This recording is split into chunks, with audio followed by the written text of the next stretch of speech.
जय श्री कृष्ण। राधे राधे।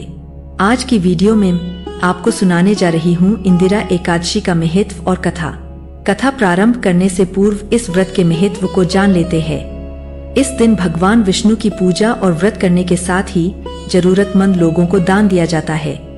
इस तिथि का महत्व इसलिए है क्योंकि ये पितृपक्ष के दौरान आती है। ग्रंथों में कहा गया है कि श्राद्ध के दिनों में विष्णु पूजा करने से भी पितर तृप्त हो जाते हैं। इंदिरा एकादशी की खास बात यह है कि यह पितृपक्ष में आती है, इसलिए इसका महत्व बढ़ जाता है। ग्रंथों के अनुसार इस एकादशी पर विधि पूर्वक व्रत कर इसके पुण्य को पूर्वज के नाम पर दान कर दिया जाए तो उन्हें मोक्ष मिल जाता है और व्रत करने वाले को वैकुंठ प्राप्ति होती है। पद्म पुराण के अनुसार इस एकादशी का व्रत करने वाले व्यक्ति के 7 पीढ़ियों तक के पितृ तर जाते हैं। इस एकादशी का व्रत करने वाला भी स्वयं मोक्ष प्राप्त करता है।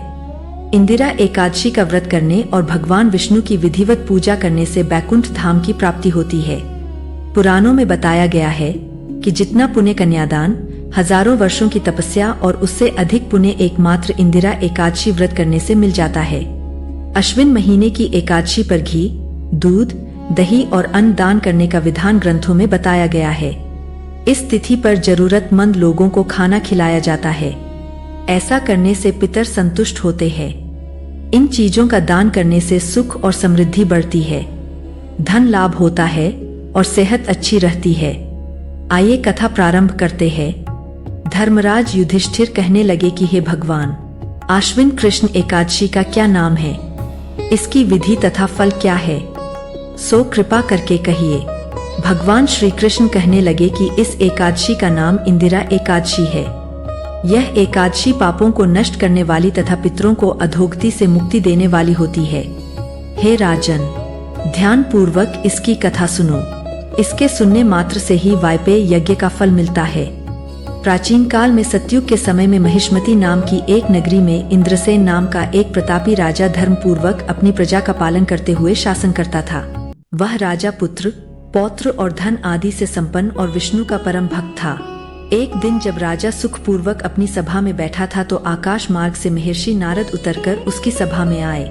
राजा उन्हें देखते ही हाथ जोड़कर खड़ा हो गया और विधि पूर्वक आसन व अर्घ्य दिया। सुख से बैठकर मुनि ने राजा से पूछा कि हे राजन, आपके 7 अंग कुशल पूर्वक तो है, तुम्हारी बुद्धि धर्म में और तुम्हारा मन विष्णु भक्ति में तो रहता है। देवर्षि नारद की ऐसी बातें सुनकर राजा ने कहा, हे महर्षि, आपकी कृपा से मेरे राज्य में सब कुशल है तथा मेरे यहाँ यज्ञ कर्मादि सुकृत हो रहे हैं। आप कृपा करके अपने आगमन का कारण कहिए। तब ऋषि कहने लगे कि हे राजन, आप आश्चर्य देने वाले मेरे वचनों को सुनो। मैं एक समय ब्रह्मलोक से यमलोक को गया। वहाँ श्रद्धा पूर्वक यमराज से पूजित होकर मैंने धर्मशील और सत्यवान धर्मराज की प्रशंसा की। उसी यमराज की सभा में महान ज्ञानी और धर्मात्मा तुम्हारे पिता को एकादशी का व्रत भंग होने के कारण देखा।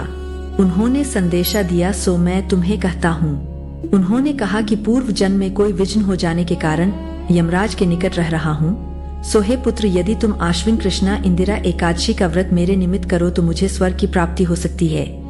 इतना सुनकर राजा कहने लगा कि हे महर्षि, आप इस व्रत की विधि मुझसे कहिए।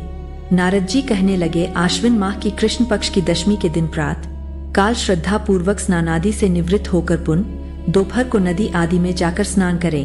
फिर श्रद्धा पूर्व पितरों का श्राद्ध करें और एक बार भोजन करें। प्रातः काल होने पर एकादशी के दिन दातून आदि करके स्नान करें।